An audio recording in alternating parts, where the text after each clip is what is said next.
Praise the lord. ఈరోజు దేవుని వాగ్దానము.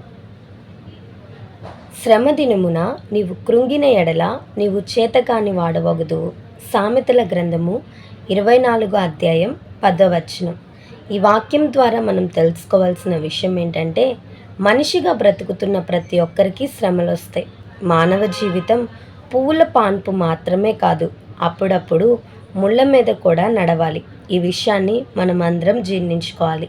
నేను మంచిగా బ్రతుకుతున్నా కదా, నీతిగా బ్రతుకుతున్నా కదా, నాకు కష్టాలు రావు. పాపం చేసే వారికే కష్టాలు వస్తాయి, పాపంలో బ్రతుకుతున్న వారికే కష్టాలు వస్తాయి అని నీవు అనుకోవద్దు. ప్రతి ఒక్కరికి శ్రమలు వస్తాయి, నిందలు వస్తాయి, అవమానాలు వస్తాయి. మన మీద చెలరేగి దుష్టులు చాలామంది బయలుదేరుతారు. అయితే శ్రమ కలిగినప్పుడు, రోగం కలిగినప్పుడు, ఊహించని పరిస్థితులు నీ జీవితంలో కలిగినప్పుడు నీవు కృంగిపోవద్దు. శ్రమ దినమున నీవు కృంగిపోతే నీవు చేతకాని వాడివి, చేతకాని దానవవుతావు. మరి కృంగిపోకుండా ఏం చేయాలి? ఈ శ్రమ ద్వారా దేవుడు నా జీవితంలో గొప్ప మహిమనివ్వబోతున్నాడని నమ్ము. ఈ శ్రమ ద్వారా దేవుడు అద్భుతాలు చేయబోతున్నాడని నమ్ము. శ్రమ కలిగినప్పుడు ప్రభు దగ్గరకు రా, ప్రభు సన్నిధిలో ప్రార్థన చేసుకో.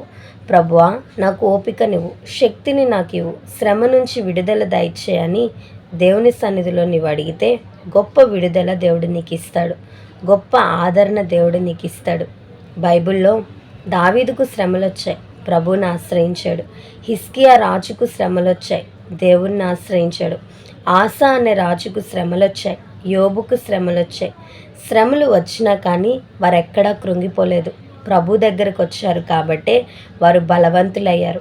ఏ శ్రమ కూడా నిన్ను అలానే బంధించి ఉంచలేదు. ఏదో ఒక దినమున నిన్ను వదిలిపెట్టి వెళ్ళాల్సిందే. అంతవరకు నీవు ఓపిక తెచ్చుకో, నిరీక్షణ కలిగి ఉండు, సహనం కలిగి ఉండు. దేవుడు నీకు విడుదలిస్తాడు, సమాధానం ఇస్తాడు. నీ జీవితంలో గొప్ప కార్యం దేవుడు జరిగిస్తాడు. ఈ వాగ్దానం దేవుడు మన అందరి జీవితంలో నెరవేర్చునుగాక. ఆమేన్. ఈ వీడియో మీకు దీవెనకరంగా, ఆశీర్వాదకరంగా అనిపించినట్లయితే లైక్ చేయండి, షేర్ చేయండి, కామెంట్ చేయండి, సబ్స్క్రైబ్ చేసుకోండి.